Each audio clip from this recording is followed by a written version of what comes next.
허드슨 테일러라는 선교사가 있습니다. 그는 중국 선교사죠.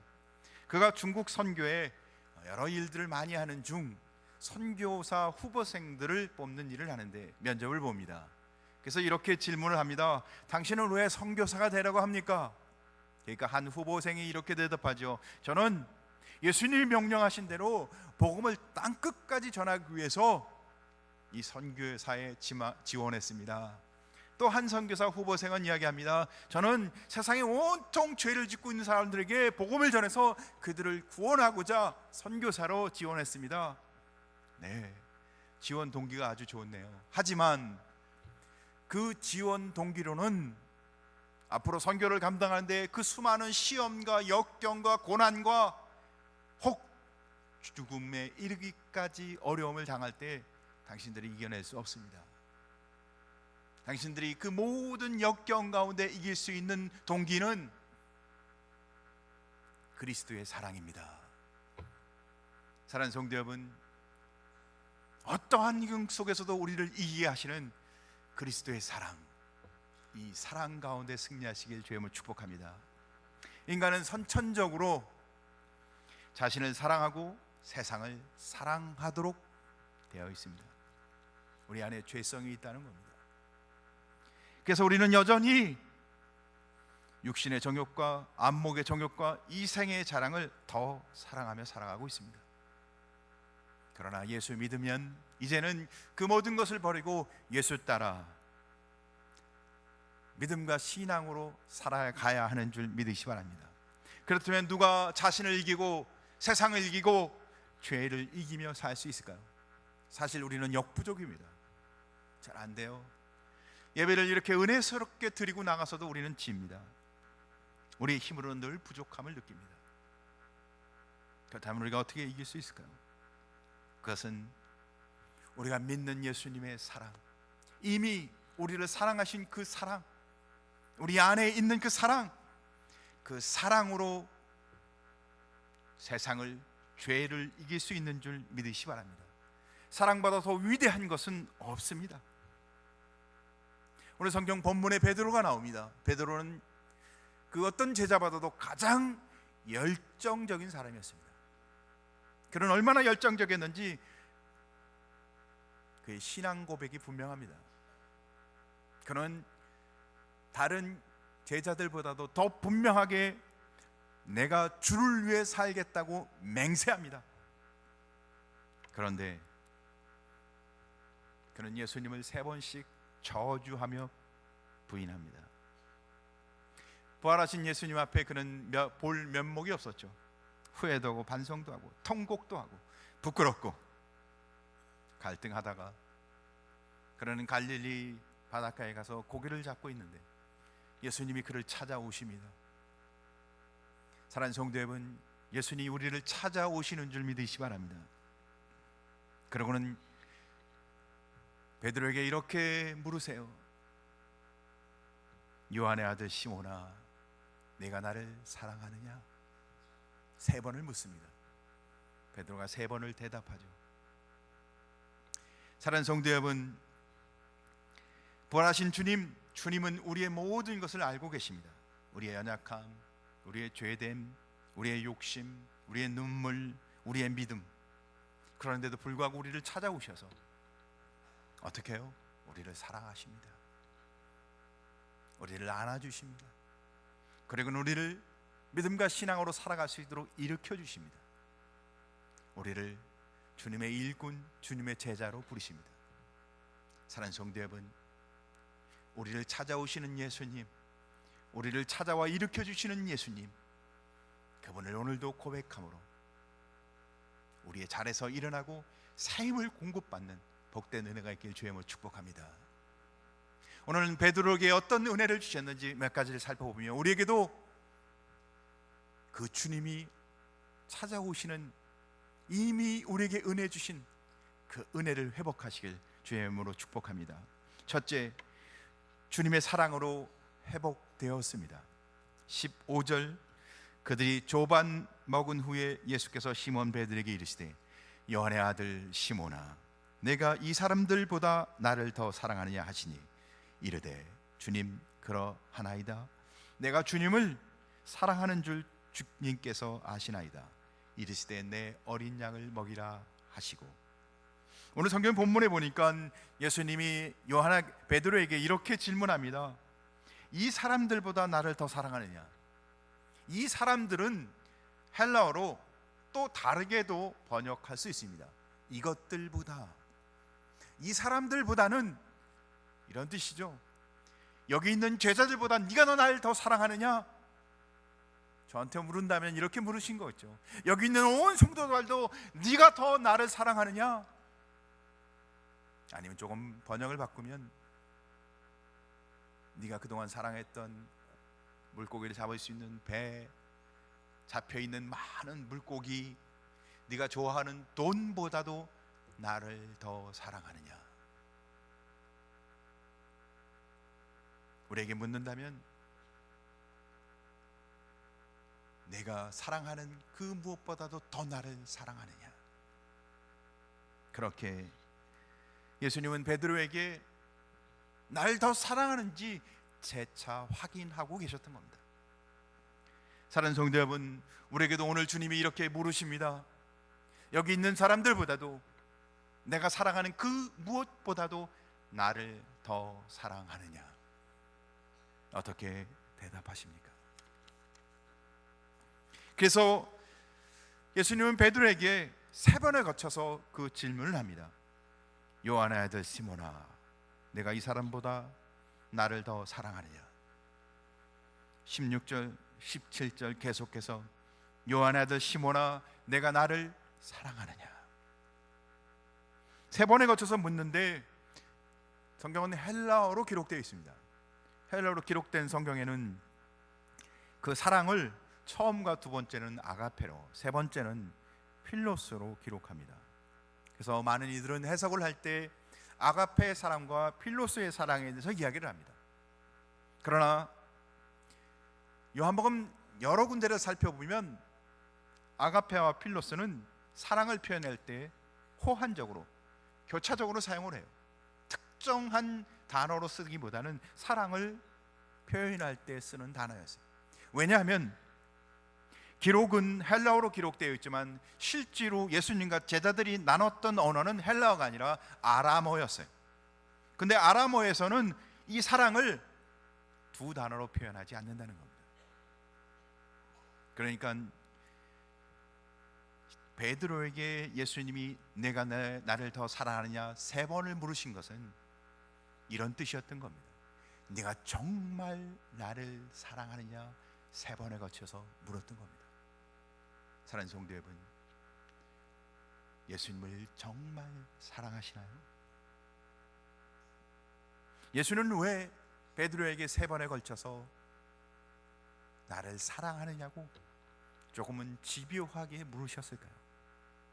사실 예수님이 십자가에 돌아가시기 얼마 전 제자들과 함께 유월절 만찬을 마치시고 제자들에게 예수님은 새 계명을 주십니다. 그 계명은 이런 거였습니다. 너희는 서로 사랑하라. 내가 너희에게 새 계명을 주느니 서로 사랑하라. 그 이야기를 듣고 있던 제자 중 베드로는, 그는 좀 특별하잖아요. 자신감이 넘쳤어요. 우쭐대었습니다. 내가 예수님을 제일 사랑하는데. 그래서 그는 이렇게 예수님께 고백합니다. 주를 위하여 내 목숨을 버리겠나이다. 무슨 뜻인가요? 내가 주를 사랑하는데 내 목숨보다도 예수님을 더 사랑합니다. 그게 베드로의 말이었습니다. 그러나 막상 베드로는 주님을 위해서 목숨을 버려야 할 때 그는 어떻게 해요? 모래성처럼 무너집니다. 그가 했던 그 호언장담은 다 어디로 가고 예수님을 모른다고, 저주하면서 모른다고 3번을 부인합니다. 그리고 얼굴을 감싸고 도망쳐버려요. 그게 베드로였습니다. 그 후 베드로는 어떻게 살았을까요? 그렇게 호언장담했던 베드로가 예수님을 부인하고 그는 그 이후로 통곡하며 배신자요 실패자요 부끄러운 삶을 지칠 대로 지쳐서 얼마나 지쳤겠어요. 그래서 이제 그가 어떻게 해요? 갈릴리 바닷가에서 고기를 잡고 있는 중 그 지쳐있는 베드로에게 예수님이 찾아오십니다. 찾아오신 예수님은 이 못난 놈, 이렇게 호통을 치면 도리어 베드로가 후련할 텐데 과거에 대해서는 이런 방구도 하지 않으십니다. 찾아오셔서 배고프지? 내가 준비하는 아침을 먹어라. 추운데 불 옆으로 다가와라. 그렇게 따뜻하게 그를 위로하며 주님은 베드로에게 이렇게 물으십니다. 내가 나를 사랑하느냐? 영적으로 병든 사람, 믿음도 자신감도 긍지도 용기도 다 잃어버려서 파선한 배처럼 믿음을 파선한 사람, 철저하게 병들어 지치고 지친 베드로에게 주님은 이렇게 물으셨던 겁니다. 요한의 아들 시몬아, 내가 이 사람들보다 나를 더 사랑하느냐? 같은 질문을 3번에서 반복한 것입니다. 과거를 추구하지도 않고. 왜? 베드로가 정말 예수님을 얼마나 사랑하는지 확인하기 위해서요? 아니요. 예수님은 베드로에게 그 질문을 하면서 내가 너를 사랑한다 역설적으로 말씀하고 계셨던 겁니다. 예수님의 질문은 내가 너를 사랑하고 있다. 사랑하는 성도 여러분, 예수님이 여러분을 사랑하고 있다는 사실을 여러분의 가슴에 새기는 은혜의 시간이 되길 주임으로 축복합니다. 베드로는 예수님의 그 3번의 질문을 통해 자신이 3번을 답하면서 그의 심령은 점점 뜨거워지기 시작합니다. 아니, 치유되고 회복되어지기 시작합니다. 예수님을 배신하고 배반하였던 그의 자신에게 이제는 주님의 사랑이 회복되어지면서 그는 점차 이제는 내가 이렇게 살면 안 되겠구나 주저앉은 자리에서 일어날 수 있는 용기와 힘을 얻게 되고 그의 심령은 치료되기 시작했습니다. 사랑하는 성도 여러분, 어떤 사람도 예수 그리스도의 사랑 안에서 치유 안 될 사람은 없습니다. 예수님의 사랑은 베드로를 치유하고 그를 일으켜 주신 것처럼 우리도 치유하고 일으켜 회복해 주실 줄 믿으시기 바랍니다. 2번째, 베드로는 주님의 일꾼으로 부르심을 받게 됩니다. 17절, 3번째 이르시되 요한의 아들 시몬아 내가 나를 사랑하느냐 하시니 주께서 3번째 내가 나를 사랑하냐 하심으로 베드로가 근심하여 이르되 주님 모든 것을 아시오매 내가 주님을 사랑하는 줄을 주님께서 아시나이다. 예수께서 이르시되 내 양을 먹이라. 베드로는 사도입니다.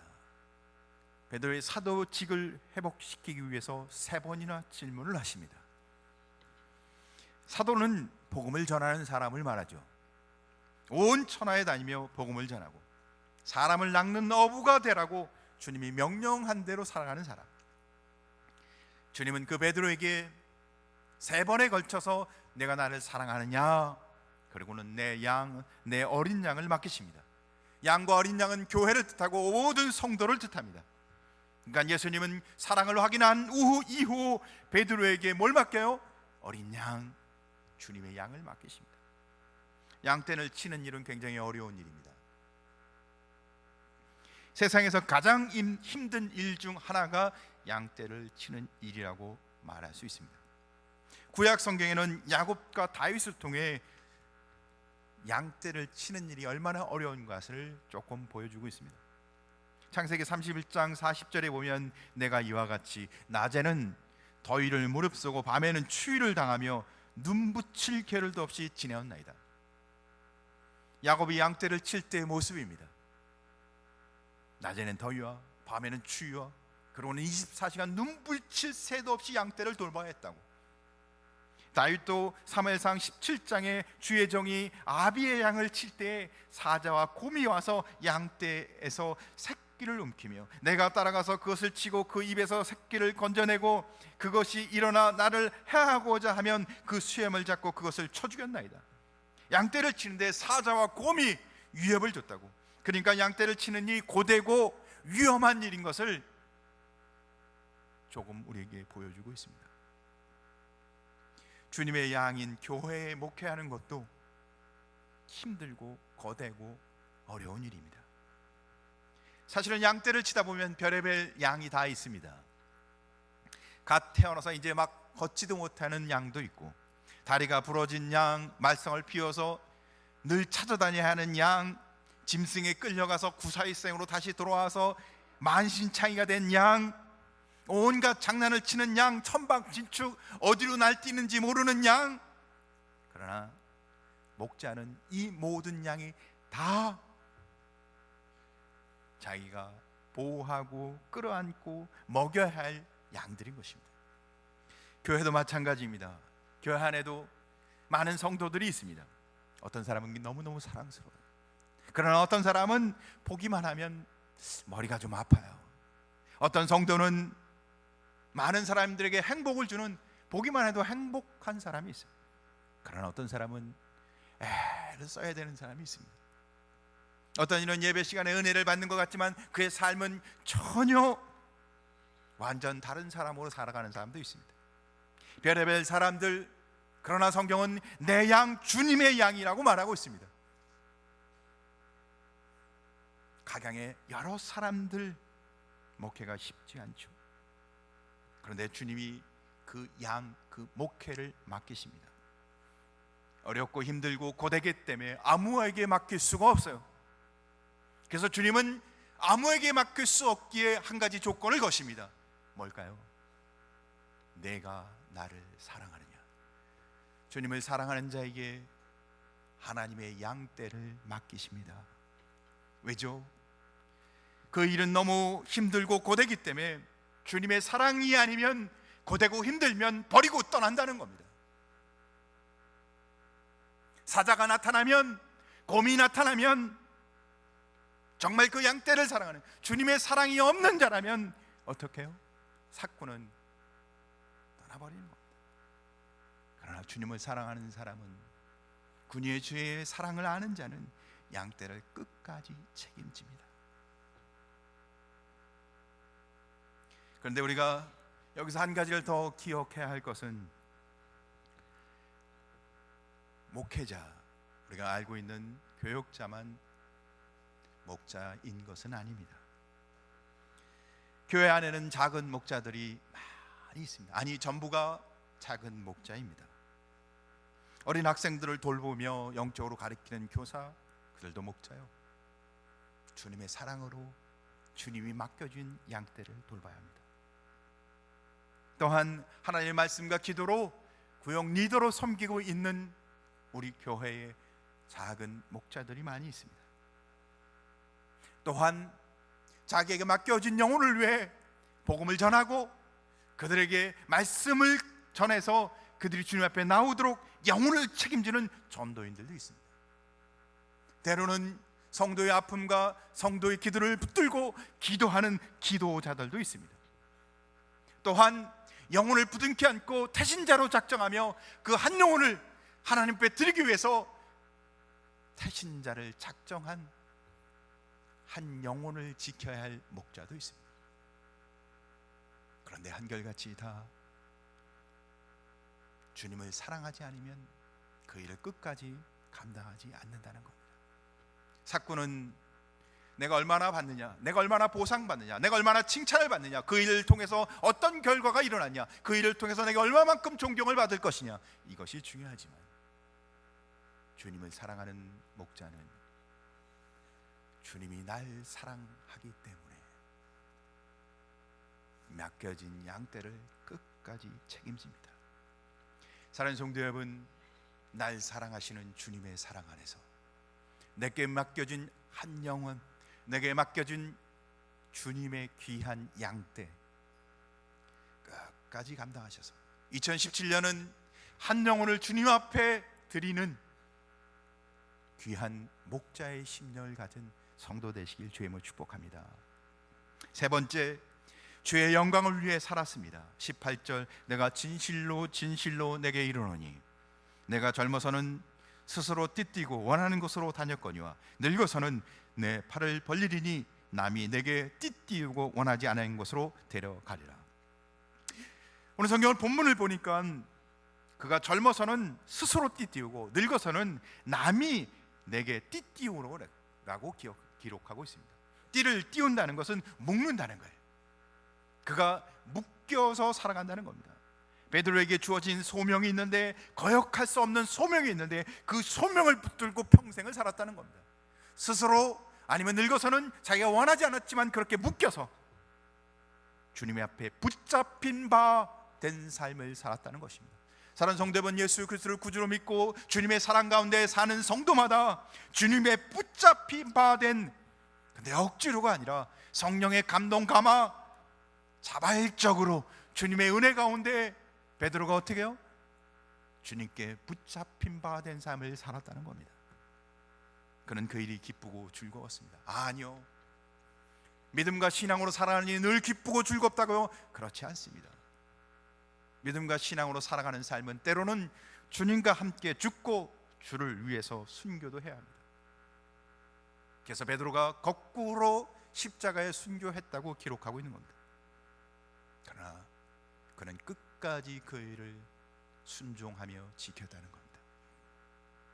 기독교 역사상 브라더 로렌스라는 사람의 이야기는 너무너무 유명하고 우리에게 많은 교훈을 주는 이야기입니다. 브라더 로렌스, 그는 카르멜 수도원에서 일반 수도승으로 봉사합니다. 보통 수도승은 정식 수도승이 돼야지만 거기서 인정받고 여러 가지 활동을 합니다. 그는 정식이 아니었기에 다른 수도승처럼 활동하지는 못하고 그는 부엌에서 음식을 하는 부엌대교로 봉사를 합니다. 그러나 그는 자기가 음식을 준비해서 다른 정식 수도사들이 그 음식을 먹는 게 너무 기뻤고, 그 정식 수도사들은 하나님 보낸 천사라고 생각해서 그는 늘 이렇게 기도합니다. 하나님, 이 부엌이 천국이 되게 해주셔서 제가 만든 음식으로 이 수도승들이 다 위로가 넘치게 해 주옵소서. 근데 그 기도대로 정말 지친 수도승들이 그의 음식을 먹을 때마다 은혜가 회복되고 피로가 회복되고 기쁨이 넘치고, 그는 말없이 아무도 보지 않고 칭찬도 하지 않는 곳에서 겸손하게 오랜 시간 동안 헌신하고 섬깁니다. 이름이 나지도 않고 다른 사람들이 알아주지 않는 곳에서 그렇게 오랜 세월이 지납니다. 그 수도원에서 수도원장을 뽑는 투표를 합니다. 수도원장을 뽑는데 자격은 정식 수도승이어야만 합니다. 그런데 오랜 세월이 지나서 수도원장을 뽑는 투표를 했는데 누가 됐을까요? 바로 이 로렌스가 됐습니다. 그는 자격도 되지 않았지만 그는 보이지 않는 곳에서 누가 알아주지 않는 그 자리는 이름이 나는 자리도 아니요, 늘 고생해야 되고 고통스러운 자리였고, 자기가 한 일을 결과로 말도 할 수 없는 아무 열매도 없는 자리였지만 그는 변함없이 그 자리를 지키며 헌신하고 수고했기에 하나님은 그런 사람을 들어 하나님이 빛나게 사용하시는 줄 믿으시 바랍니다. 오늘 우리는 어떤 모습으로 있습니까? 우리는 좋은 자리를 좋아합니다. 헌신하는 자리는 별로 좋아하지 않습니다. 좋은 자리를 사람들은 겉으로 내가 그 자리에 앉을 거야 라고 말하기도 하지만 속으로 다 대부분은 그 자리에 가길 원합니다. 그래서 우리는 자리 다툼을 합니다. 겉으로 표현하는 사보다 속으로 대부분은 다 그 자리를 앉고 싶어 합니다. 그래서 그 자리는 만원이죠. 서로 앉고자 하니까. 그런데 주님이 예비한 자리는 항상 비어 있습니다. 진짜 좋은 자리인데, 왜냐하면 주님이 축복하는 자리요, 주님께 영광을 돌리는 자리요, 그런데 그 자리는 비어 있습니다. 왜냐하면 그 자리는 섬겨야 하고 참아야 하고 낮아져야 하고 오랜 시간 동안 견뎌야 하기 때문입니다. 그러나 그 자리는 진짜 좋은 자리입니다. 근데 그 자리는 편안하지가 않습니다. 그 모습은 제자들을 통해서 쉽게 살펴볼 수가 있습니다. 오병이어의 기적이 일어났을 때 제자들은 서로 주님 가장 가까운 자리에 가라고 했습니다. 바다를 잔잔케 했을 때도 제자들은 서로 누가 더 크냐, 누가 예수님께 더 가까우냐, 예수님이 십자가를 지을 때는 예수님 옆자리는 비어 있었습니다. 하나님 나라를 향해 달려갈 때 고난과 역경이 오면 우리는 도망가고 싶습니다. 교회에서도 비슷하죠. 교회가 은혜가 넘치고 부흥하고 교회가 안정되면 서로 좋은 자리, 서로 앉으려고 합니다. 그러나 교회에 시련이 와서 교회가 너무너무 힘들고 어려우면 슬그머니 교회를 떠나고 싶습니다. 교회가 뭐 여기밖에 없나요? 어디를 가도 예수님을 다 믿을 수 있는데, 그런 마음이 우리 마음속에 슬쩍 들어옵니다. 19절, 이 말씀을 하심은 베드로가 어떠한 죽음으로 하나님께 영광을 돌릴 것을 가리키십니다. 베드로의 죽음, 베드로가 주님 앞에 묶임 바 되어서 살았던 삶, 그것은 고난과 역경이었습니다. 그러나 무가치한 삶은 아니었습니다. 그것은 하나님께 영광을 돌리는 삶이었습니다. 썩어질 육체의 삶으로 끝나는 삶이 아니라 하나님께 영광을 돌리는 삶이었다는 겁니다. 주님은 죽음을 통해서 부활의 영광을 우리에게 약속하십니다. 우리가 지금 당하는 고난, 복음을 위해, 믿음과 신앙을 확실하게 살아가기 위해 우리에게 당하는 어려움, 성경은 우리에게 이렇게 약속합니다. 현재의 고난이 장차 들어갈 영광에 비교할 수도 없다고. 우리가 복음을 전하고 제자로 살아가고 그리스도인으로 살아가는 것은 우리가 더 예배를 바르게 드리기 위해서는 그만큼 더 우리를 내려놓아야 하고 헌신해야 합니다. 고통스럽습니다. 아픕니다. 하지만 우리가 주님을 따라서 하나님의 말씀대로 살아가는 것은 복된 길입니다. 하나님을 영화롭게 하는 길입니다. 그 복된 길을 선택해 가시는, 그 복된 길로 가시는 복된 성도가 되시길 주의 이름으로 축복합니다.